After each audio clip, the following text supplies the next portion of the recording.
Hello students, welcome to my channel. இன்றைக்கி நாம் பார்க்க போகிறது scope of total income. Income tax 1ல் இருக்கக்கூடிய ஈஸியஸ்ட் யூனிட்டில் இதுவும் ஒன்று. அதுக்கு நீங்கள் அந்த ஃபார்மேட்டை படிச்சிருக்கணும். ஸ்கோப் ஆஃப் டோட்டல் இன்கம் உடைய ஃபார்மேட்டை படிச்சிருக்கணும். அந்த ஃபார்மேட் ஒரு 6 ஸ்டெப்பு கொடுத்துருப்போம்.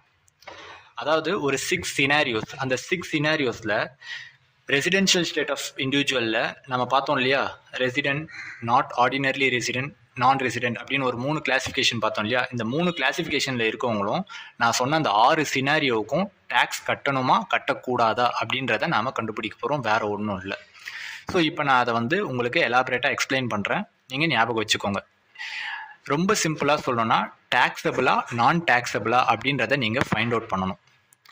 இந்த 6 சினாரியோஸையும் நான் நம்பர் வைஸாக 1 to 6 நம்பர் வைஸாக உங்களுக்கு ஈஸியாக சொல்லித்தரேன். ஸோ இந்த ஃபார்மேட்டை நீங்கள் புரிஞ்சுக்கிட்டால் மட்டுமே உங்களால் ஒரு 5 மார்க் அல்லது 10 மார்க் இது எய்தர் ஆப்ஷனில் வரும்.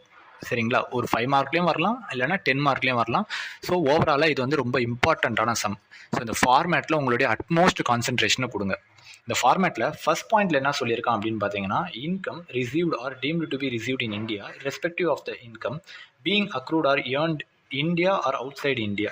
அதாவது நமக்கு இன்கம் ஏதோ ஒரு வகையில் வந்திருக்கு, அது நாம் ரிசீவ் பண்ண இடம் பார்த்தீங்கன்னா இந்தியா, ஆனால் அந்த இன்கம் வர்றதுக்கு காரணமாக இருந்த இடம் வெளிநாடாக இருக்குது. ஓகேங்களா. ஸோ நான் இன்கம் எனக்கு ரிசீவ் ஆனது இந்தியாவில் ஒரு 1,00,000 ரூபாய் நான் இன்கம் இந்தியாவில் ரிசீவ் பண்ணியிருக்கேன். ஆனால் அந்த இன்கம் வரத்துக்கு நான் வேலை செஞ்ச இடம் அப்படி எதுன்னு பார்த்தீங்கன்னா ஆஸ்திரேலியா. அப்படின்னா ரெசிடென்ட், நாட் ஆர்டினர்லி ரெசிடென்ட், நான் ரெசிடென்ட், இந்த 3 சினாரியோவுக்கும் அவங்க டேக்ஸ் பே பண்ணணும். ஸோ அதுதான் இப்போ இந்த ஃபார்மேட்டில் பார்த்துட்டு இருக்கீங்க. ரெண்டாவது சினாரியோ இப்போ நம்ம பார்த்தோம் இல்லையா, ஃபர்ஸ்ட் பாயிண்ட் அதோடைய நேர் ஆப்போசிட். நம்ம வேலை செஞ்சது நம்ம வேலை செஞ்சது இந்தியாவில், ஆனால் அதுக்கான பணத்தை நம்ம ரிசீவ் பண்ணுறது வெளிநாட்டில். இதுக்கு முன்னாடி சொன்னேன் இல்லையா, 1,00,000 ரூபாய் நான் ஆஸ்திரேலியாவில் ரிசீவ் பண்ணியிருக்கேன், ஆனால் அந்த 1,00,000 ரூபாவை நான் ரிசீவ் பண்ணுறதுக்காக நான் செஞ்ச வேலை இந்தியாவில் இருக்கும். ஸோ அப்படி இருந்ததுன்னா இந்த சினாரியோவுக்கும் இந்த 3 சப் கிளாசிஃபிகேஷனுக்கும் டேக்ஸபிள் வரும். ரெசிடென்ட்டுக்கு டேக்ஸபிள், ஆர்டினரி ரெசிடென்ட்டுக்கு டேக்ஸபிள் அண்ட் நான் ரெசிடென்ட்டுக்கு டேக்ஸபிள். மூணாவது சினாரியோவுக்கு நான் உங்களுக்கு ஒரு ஹிண்ட்டு சொல்கிறேன். என்ன அப்படின்னு பார்த்தீங்கன்னா, பிஸ்னஸ் கண்ட்ரோல்டு அப்படின்றது ஒரு ஹிண்ட்டு, ரெண்டாவது அவுட் சைடு இந்தியா அப்படின்றது ஒரு ஹிண்ட்டு. பிஸ்னஸ்ன்ற வார்த்தை வந்தாலே நீங்கள் கண்ணை மூடிட்டு ரெசிடென்ட்டுக்கும் நாட் ஆர்டினரி ரெசிடென்ட்டுக்கும் டேக்ஸபிள் கொடுத்துடலாம், நான் ரெசிடென்ட்டுக்கு டேக்ஸுக்கு வராது.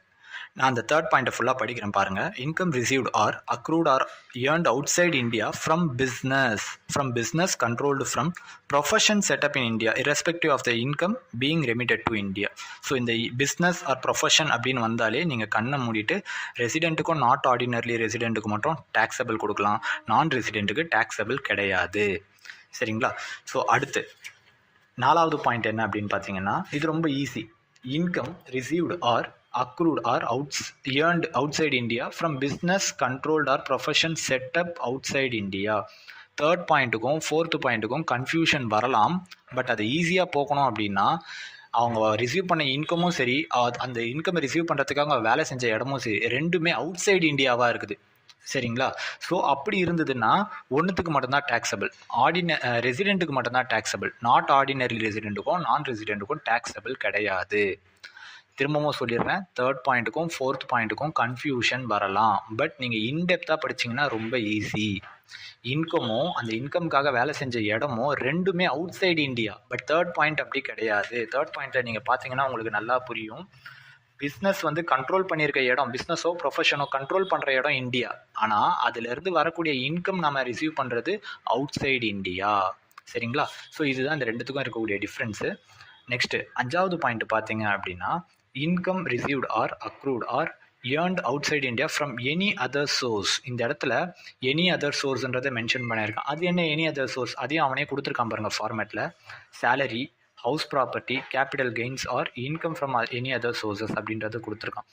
ஸோ இது நீங்கள் ரிசீவ் பண்ணுற இன்கம்மை தவிர்த்து வேறு ஏதாச்சும் ஹவுஸ் ப்ராப்பர்ட்டி இன்கம் அது மாதிரி வந்ததுன்னா அப்போ ரெசிடென்ட்டுக்கு மட்டும்தான் டேக்ஸபிள், மற்ற ரெண்டுத்துக்கும் டேக்ஸபிள் கிடையாது. அண்ட் ஃபைனலி இந்த 6வது பாயிண்ட் ரொம்ப ரொம்ப இம்பார்ட்டன்ட், ரொம்ப ஈஸியான பாயிண்ட்டும் கூட. இப்போ இந்த வருஷத்துக்கு நாம் இதுக்கு முந்தின வருஷம் இன்கம்மை தான் இன்கம் டேக்ஸில் கேல்குலேட் பண்ணுவோம். 3 வருஷத்துக்கு முன்னாடி நான் சம்பாரித்த இன்கம், 4 வருஷத்துக்கு முன்னாடி நான் சம்பாரித்த இன்கம்க்கு இப்போ என்னால் டேக்ஸ் கன்சிடர் பண்ண முடியாது. சரியா? ஸோ அது என்னன்னு சொல்லுவாங்கன்னா பாஸ்ட் அன்டாக்ஸ்டு இன்கம் அப்படின்னு சொல்லுவாங்க. அப்படி இருந்தது, அதாவது 2021 2020 அப்போல்லாம் வந்து என்னால் இன்கம் ஜென்ரேட் பண்ண முடியாது இல்லையா, கால்குலேட் பண்ண முடியாது இல்லையா. ஸோ அதெல்லாம் பாஸ்ட் அன்டாக்ஸ்டு இன்கம் சொல்லுவாங்க. அதுக்கு வந்து ஸ்கோப் ஆஃப் டோட்டல் இன்கம் பிரகாரம் 3த்துக்கும் நாட் டேக்ஸபிள். சரியா? அது என்னன்னு சொல்லியிருக்காங்கன்னா income earned and received outside India during the years preceding the previous years and remitted to India during the previous year. எப்போவோ சம்பாரித்த ஒரு பணத்தை, அதாவது 2019 இருக்கலாம், 18 இருக்கலாம், அப்போ சம்பாரித்த பணத்தை இப்போ நம்ம இந்த வருஷம் கணக்கு காட்ட முடியாது. அதை இன்னொரு பேர் என்னன்னு சொல்லுவாங்கன்னா பாஸ்ட் அன்டாக்ஸ்டு இன்கம் அப்படின்னு சொல்லுவாங்க.